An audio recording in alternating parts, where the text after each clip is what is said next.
Hello. Uh, Thanks, everyone. Um, my co-founder, Lou Doctor, is here as well.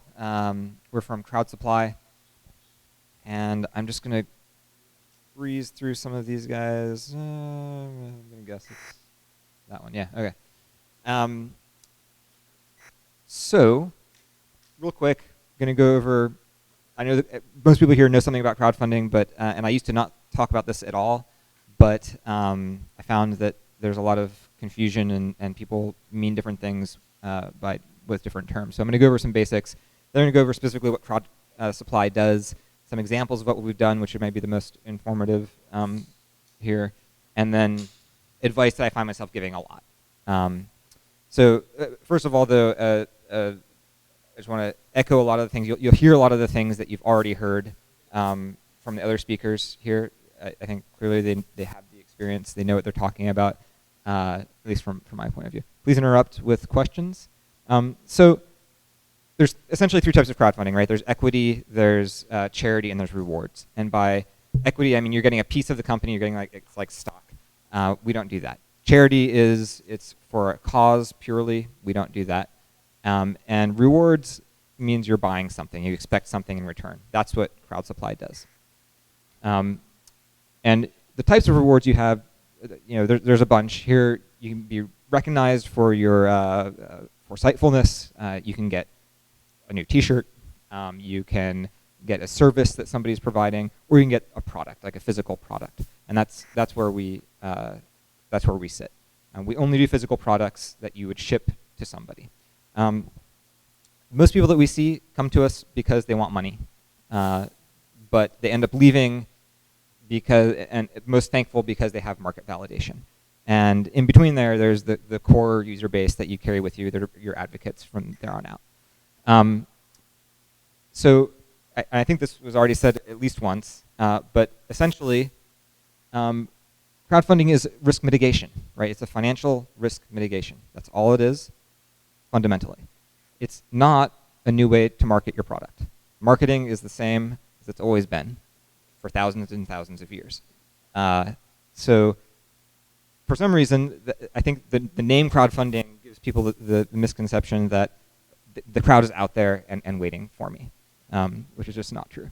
So this is a slide from Shopify's e-commerce paper recently.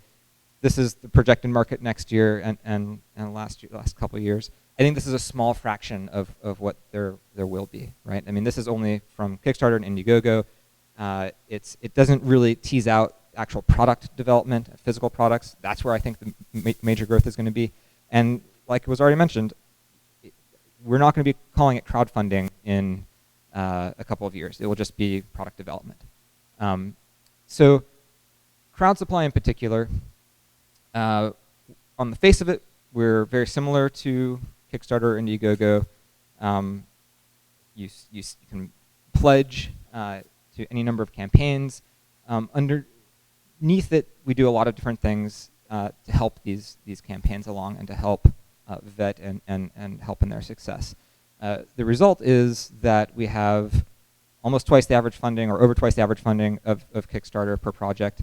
We have a 50%, over 50% success rate of funding. I think in comparable products, Kickstarter's around 30-something%, and everyone else is much lower. We've launched over 70 products at this point, and we have a 100% delivery rate, meaning everything that's been funded has either delivered or is on track for delivery. And I don't think anyone else can say that right now. Very proud of that. We service the entire world, or try to. We sell it to everywhere, and we take projects from everywhere. The underlying pieces that allow for that success are kind of everything you can abstract away from product development that it will apply to any product, whether it's hot sauce or bicycle or a laptop. So there's fulfillment, there's sales, there's marketing. All of these things we provide to some extent or another. Or we partner with people like Focus to provide. So our criteria are very simple for taking a project. It's a very curated platform, first of all. Most of the time, we're saying no to people. And it's not just no, please go away, but it's no, here's what you can do to change things. Please come back when you've changed them, right? Or here's why you might want to consider something else. So our criteria are very simple. Do you have a good plan for successful funding? And once you have that funding, do you have a good plan for delivering? And that's it. I mean, that can mean a lot of different things depending on who I'm talking to. So somebody could present to me the same product, literally the same prototype, and I might reject it from this person, but accept it from another person, depending on what team they have, what kind of background they have, what kind of marketing plan they have. Examples, this is where we can get into a lot of details, so feel free to ask questions here. Any questions so far, though? No? Great. All right, you have a question? Yeah. Yeah, they've been in contact, or they have a marketing plan. They have a really good idea of who is going to be buying this and for how much and how much they need to make, right? So the Portland press, this is a coffee press, a French press that was sourced and made entirely within 50 miles of Portland, except for some of the metal on the inside and the mason jars, right? So it's wool, it's handcrafted, it's very artisanal, high-end. It's $125, which is about 10 times more than you'd pay for the equivalent functional thing at IKEA, right? This did gangbusters. We're selling out of their second batch right now. So it's a lifestyle product, and people really responded well to that story. It was really a story that was told well. Circuit stickers are the combination of paper crafting and electronics. So there's electronics on flexible stickers. You can put that on a wall or a piece of paper or clothing or whatever. Connect them together with either wires or copper tape or conductive ink, and you have stickers. This is some. What's that? Yep. So you can make LEDs light up. You can make them flash in patterns. There are programmable ones. This is a project that funded, easily funded with us. We thought it could have done 10 times better, and we're proving that out now. We've sold way more than the actual crowdfunding part of it, and we continue to sell them and help them with e-commerce. And the reason they didn't do very well, we think, is because they didn't have that help in project management and in campaign management and in the marketing. And if they had, then they would have done much better. So that was actually the incentive for us the impetus for us to go on and offer some of those things to future campaigns. This is one of our first projects. Let me back up. This raised about $80,000 during the campaign. We sold, and pre-orders. We sold out. Again, I think I mentioned their second batch. Right now, we have them. This raised about $70,000 during the campaign. Yep.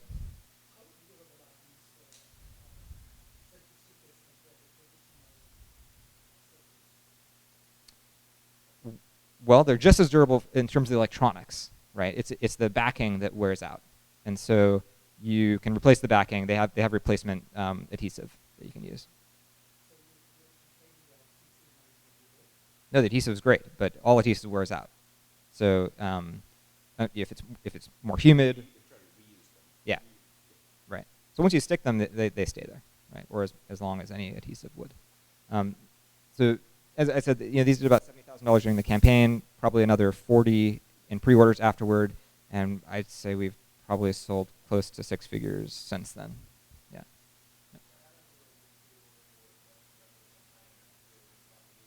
Yes. Yeah.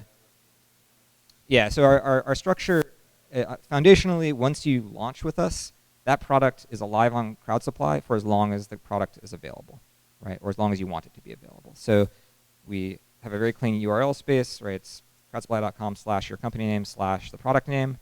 That's the sign-up page for when you're pre-launch, right? To get the addresses that we were discussing, and yeah.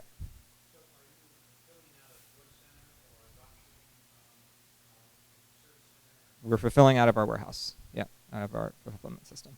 Occasionally we do drop ship, but very, very. I think there's one product that we do that for. Almost, I'd say 90% of the people who use us use our fulfillment as well. They understand how.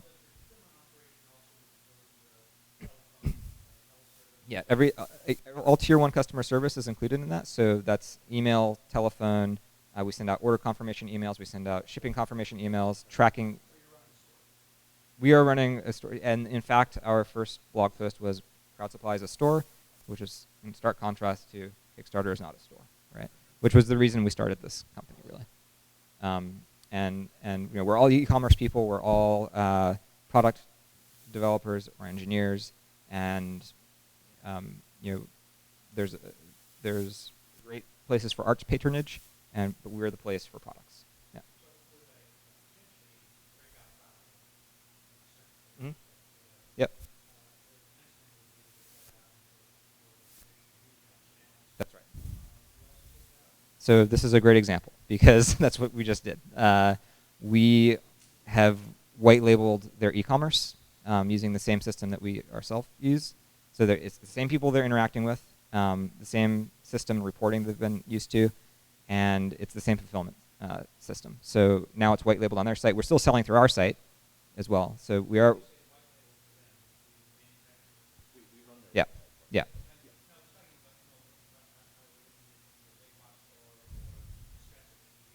I see. I see what you're saying. We don't. We don't facilitate much more than just making the connections when they come to us. Because actually, most of these companies come to us directly rather than to the product creators. But we let that happen naturally. Yeah.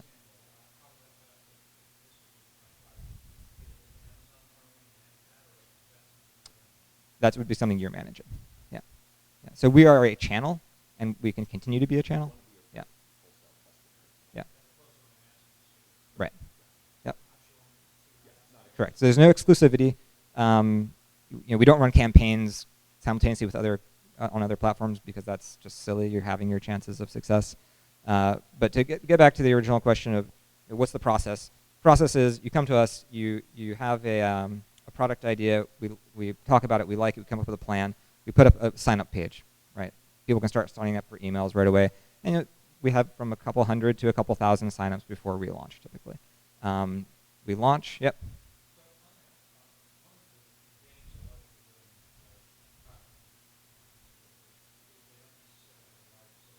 Yep. Yep.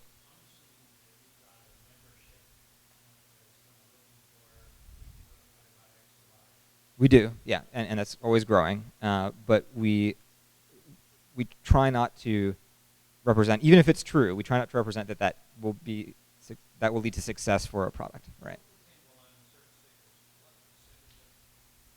Mhm.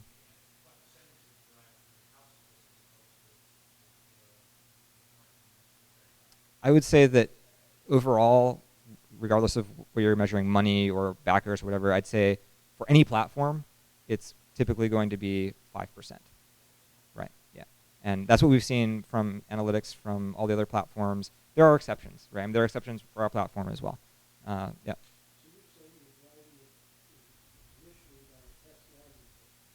So our test landing page is for them to send traffic to when in a talk or a meetup or whatever. Yeah, for us to send traffic to, and for people just to find. Yeah.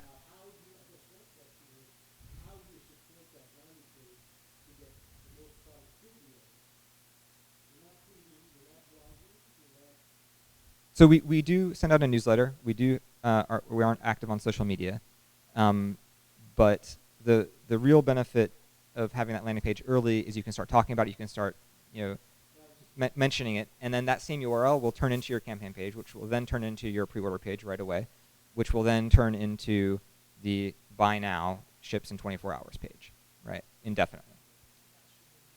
Yes. Yeah.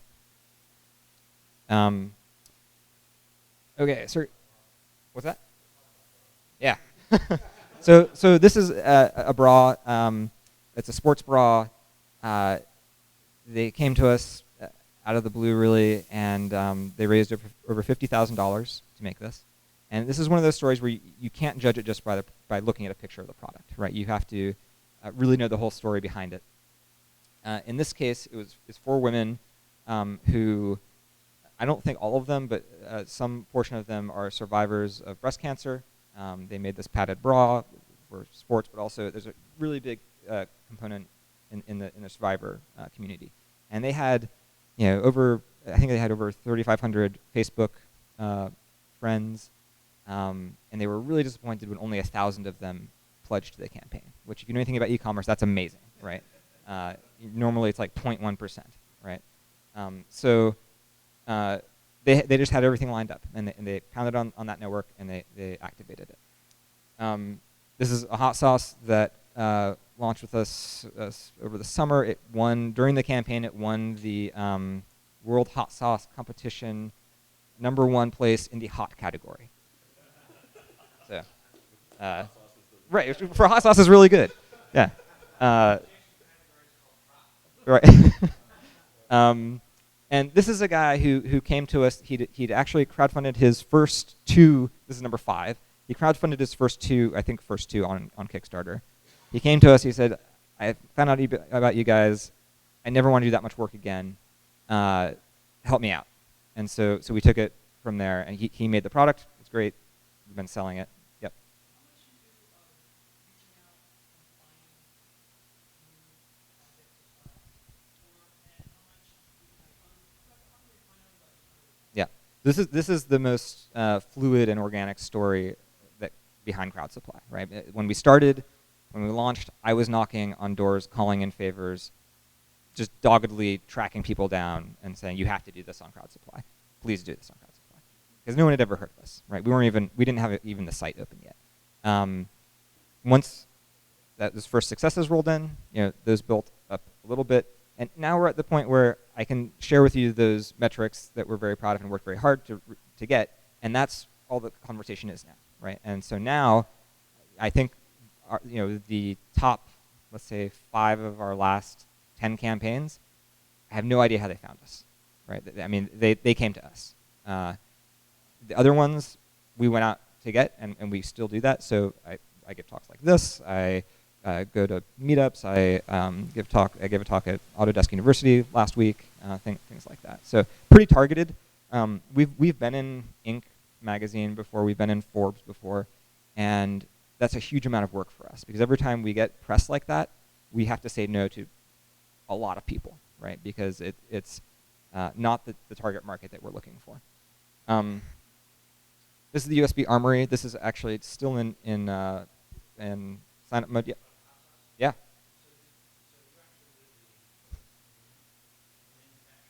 No. So we don't do manufacturing, and even that's a lie. But that's the one piece of this that we don't do. What we'll do is we'll connect people to manufacturers. We'll connect them to vendors or whoever they need to be working with to do that. But if we tied ourselves to manufacturing, it would limit our scope so greatly. And in just a couple examples you've seen, there's been a large range. The funds that this fellow raised was used to actually manufacture. Correct. Yeah.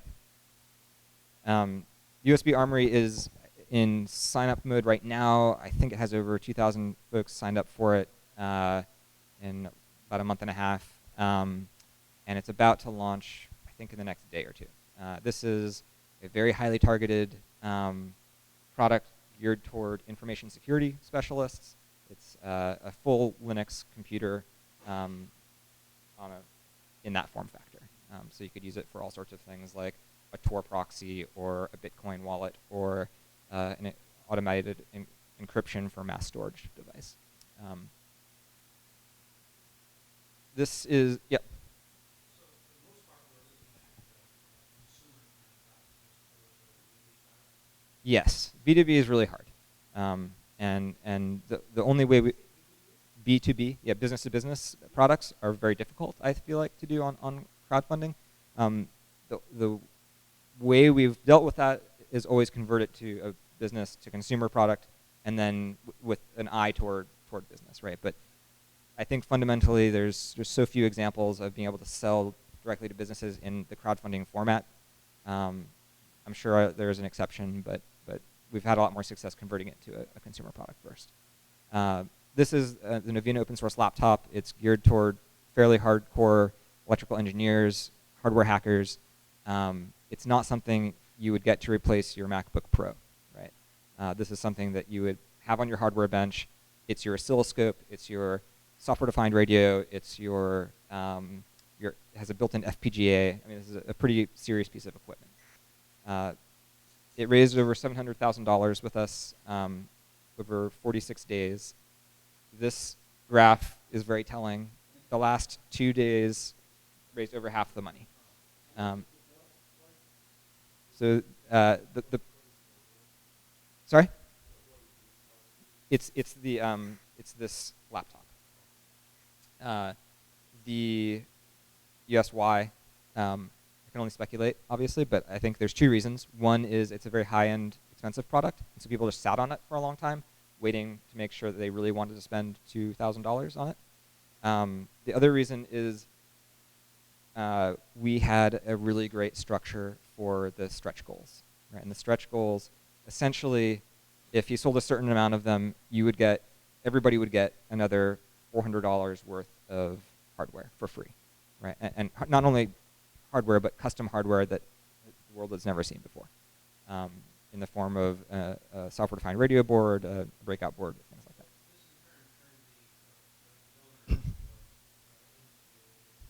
Oh yeah, that's right. Yeah, and it was huge. This was a really good campaign for us. Actually, I just heard today that the first boards are going to reach our warehouse this week. So they just shipped today. So yeah, yep. Yep. Yep. That was it. So it's this with a slightly more descriptive title. It's like USB Armory computer on a stick or something, and then yes, yeah, and then there's a form for an email address, and that's it. So nope.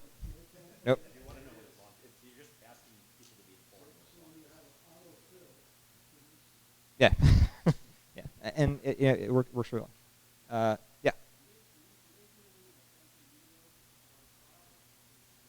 So in this particular case, he's deeply rooted in the information security community.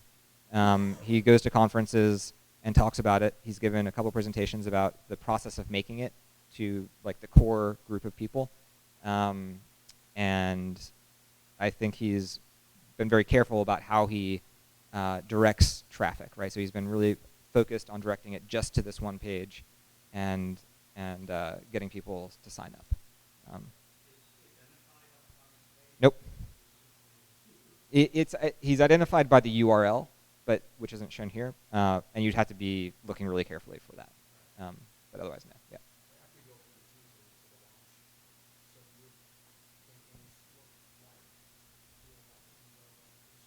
Yeah. Yeah. We essentially, when we were going through the site design, we're like, we need something that people understand. And when I say people, I mean creators understand. Because there's still, I'd say the majority of the people who buy stuff from us have never backed a campaign before, right? Okay, so, yeah.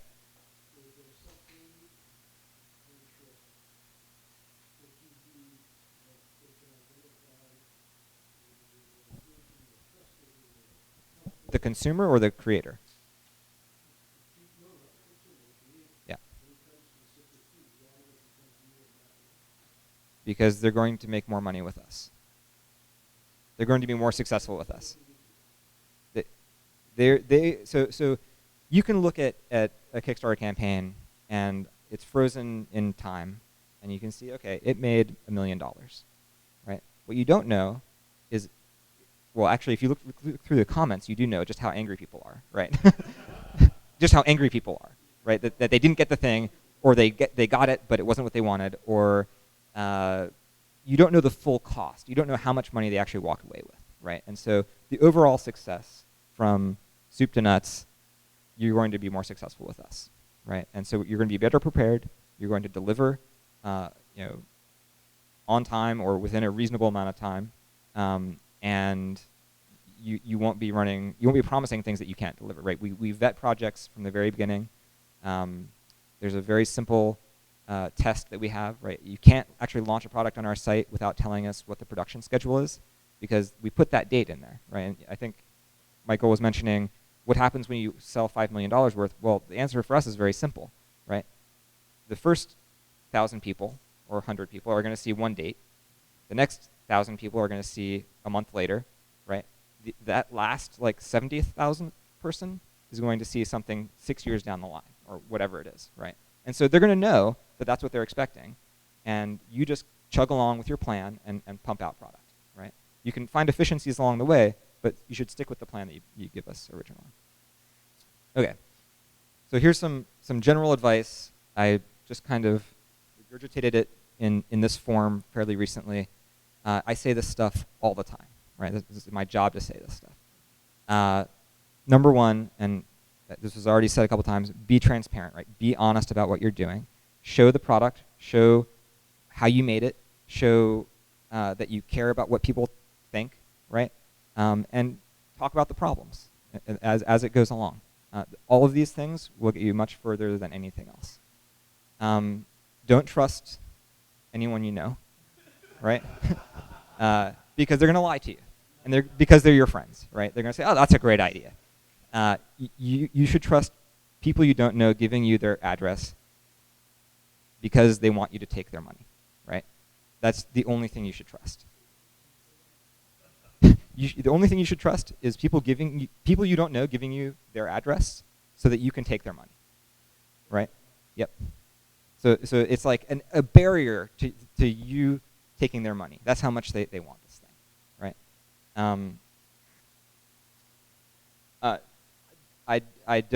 We don't pay for any social media, or we've tried some paid ads and haven't been happy with it. What the real problem with this is that people come to us and they have a great product, they have a great team to execute it. They think that if they just pay for some social media exposure, it's going to work, right? And that is just not true. Paying for social media, paying for regular ads for regular e-commerce works. That's how the internet works right now. Paying for social media for a crowdfunding campaign, I've never seen it work. And it hides the problem that you're about to have. Don't fire and forget. So the campaign launch is the beginning of a bunch of hard work. It's the end of a bunch of hard work, but it's also the beginning of different sort of work. You have to be online all the time, answering emails, putting updates out, making sure your stretch goals, tuning, fine-tuning. We have a laptop going on right now, and it was fully designed. They had prototypes made. I used one of them, very expensive machine. They've redesigned the motherboard in the last 2 weeks, right, because of feedback. Yep. Correct. Yeah. So the question is the vetting process. What is the process of getting on? We're very highly curated. We have to essentially know your entire manufacturing plan before you go on. Yeah. For us to be comfortable with it. So there's a lot to do after you launch your campaign. This is about messaging in general, but specifically the video. Keep it really short. You only have a couple seconds at the beginning to really show off the product to get people's interest. I can't tell you how many videos I've seen that are in what I think is the reverse order, right? Saying, hey, my name is Josh. I have one leg that's longer than the other, so I need a shoe that's like this, and I couldn't find one, and so I found one, and hey, and now I have one, and here you can have it too. And by the time you start actually talk about the product, it's 2 minutes in, right? So we've actually had people come to us with videos, and all I did was chop it up in sections and scenes and reverse the order, and that was what we went with. So it's a simple heuristic. Try it. It works. This is just really practical advice about how you should price things, right? Have a nice spread so that everyone can participate. Have at least a couple items that are way beyond what you think people are going to give you, because you're probably wrong. The heirloom laptop for the Novena was $5,000 for a handcrafted wood and aluminum laptop made by a guy I know in like his wood shop, and 12 people bought it. So that was almost 10% of the campaign, right? So give everyone an option. There's thousands and thousands of pricing methodologies. I saw in your presentation the Van Westendorp cross, I believe, the pricing graph, or in somebody's presentation, the pricing graph to determine what your price should be. But pricing even things out of range that sets an expectation of what the quality is, you should use it to your advantage. Yep.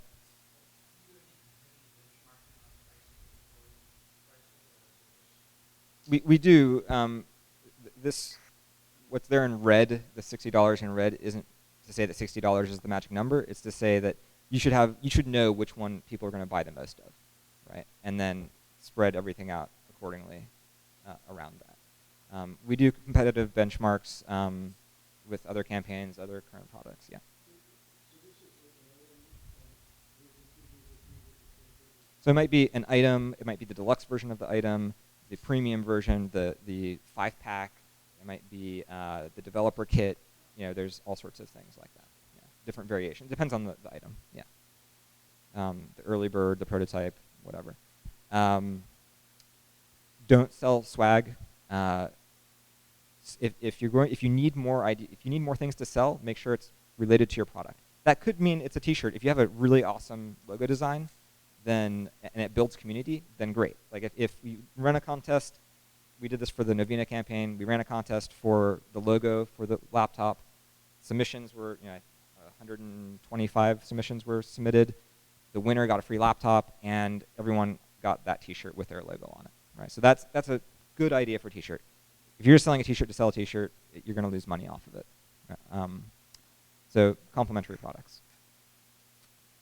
In terms of setting your goal, like how much money you're actually looking for, I believe there's exactly one right way to do this, and I've written a blog post about it that it's the most read thing. It's the thing I point people to the most. You don't want to set it to what you want, right? You don't want to set it to what you will actually end up making. You don't want to set it to what you think other people want to see, right? A lot of people believe that they have to set the goal high so that people take them seriously. We've never seen that happen. We have no proof of that. In fact, we have the opposite proof. The Circuit Stickers campaign had a goal of $1, and they happily raised $70,000, right? So and you also don't want to ask for less than you need, because you're just setting yourself up for failure and a lawsuit. And you don't want to meet a high minimum order quantity, because if you call it a high minimum order quantity, then it's not a minimum order quantity, right? You want the lowest quantity. So what you should really be asking for is exactly what you need. And so if you don't need any money, then ask for $1 or 0. If you need $100,000, and you absolutely can't do it for less than that, then great, that's your number, right? I can talk about I would say I talk about that a third of the time. That's what I spend a third of my time talking about. And then do the math.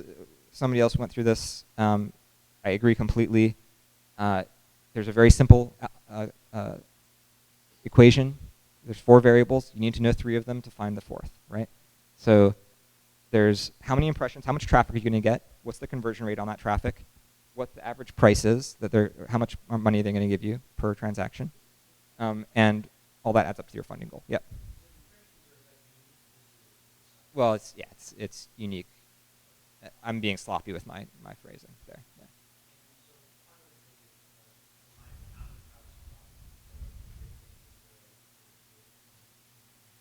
So we will give that to you as a report. Yeah, it's not built into your account. And in fact, very little is built in terms of self-serve. It's because you're always dealing with us directly right now. That's how it works. We have automated ways of generating those reports and giving them to you, but yeah.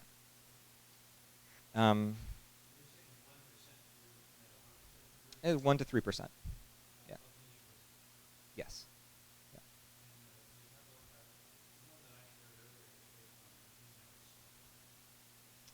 Meaning, how many people gave you their email address, or? Oh, I see.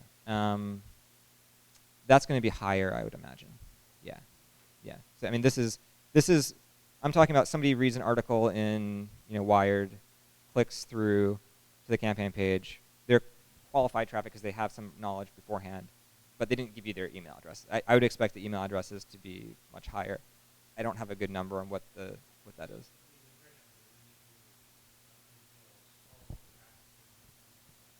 Correct.